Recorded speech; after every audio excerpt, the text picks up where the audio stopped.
My boyfriend falsely promised me marriage so we could live together and constantly delayed our engagement. Now he's crushed that I treat him like a stranger. My boyfriend Alan and I have been together for 5 years. We talked about marriage since the second year. We put all our cards on the table, including deal breakers and expectations. We agreed to move in together on the condition of getting engaged. He told me that he would propose before the end of the year. My family was dead set against it, saying that moving in together without a ring was risky. I paid no mind and went ahead. It's been over 2 years. No engagement, no proposal, and no ring. In the meantime, I've kept my promise to be there for him as a partner. He lost his job, and I took on some extra work to cover all our bills. He found a new job, and I coached him through problems with his new boss. His family has a history of conflict and continually creates bad situations for themselves, and I've done my best to help him navigate their issues without being too judgmental, because at the end of the day, it affects him. I've asked him about our engagement so many times that I feel like I'm begging. He has been vague and has asked to defer our conversation to another day because he's tired, claiming that wedding plans would be exhausting. I've been direct, asking if he has changed his mind. I need clarity because he repeatedly said otherwise before we rented a place, and I need to know where I stand. I'm not presumptuous. I don't need a flashy, expensive ring. I just need to know that he meant his promise. We tried this conversation again, and he took it lightly. I tried again days later, and he looked annoyed when I was just asking for a clear answer. He has postponed the proposal without a clear reason.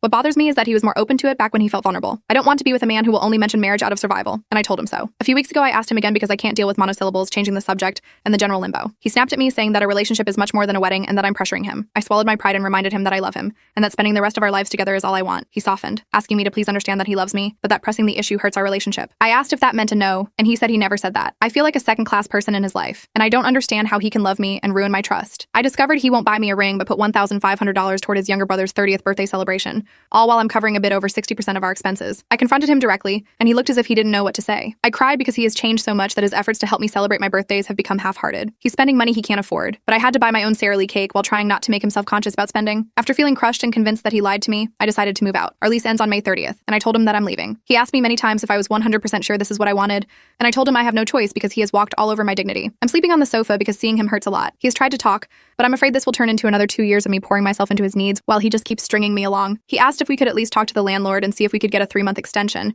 but I declined. He freaked out because his joint custody agreement requires he have a place of his own. His ex refuses to allow their kids to spend extended periods with his family. I told him I'm sorry, but he needs to find his own solution. I'm leaving on Monday to stay with a friend. I don't care if I still have to pay my share of the rent. I just don't want to see him. He came into the living room wanting to talk and asked me if I would be comfortable moving on to someone else. I refused to answer and have been short with him because there's no way I can forgive him. To be fair, he looks emotionally disturbed by my decision. I've blocked his entire family, and when he found out, I told him I no longer have any obligations toward anyone on his side. He wanted to talk about our relationship, and I asked him not to interact because it makes me want to cry. Last night, he went to sleep on the futon next to where I'm sleeping, saying he just wants to stay close because he will be crushed once I'm gone. I asked him to please go to the bedroom or I would have to stay in a hotel. He says he understands my point of view, but that I'm treating him badly. Am I the a-hole?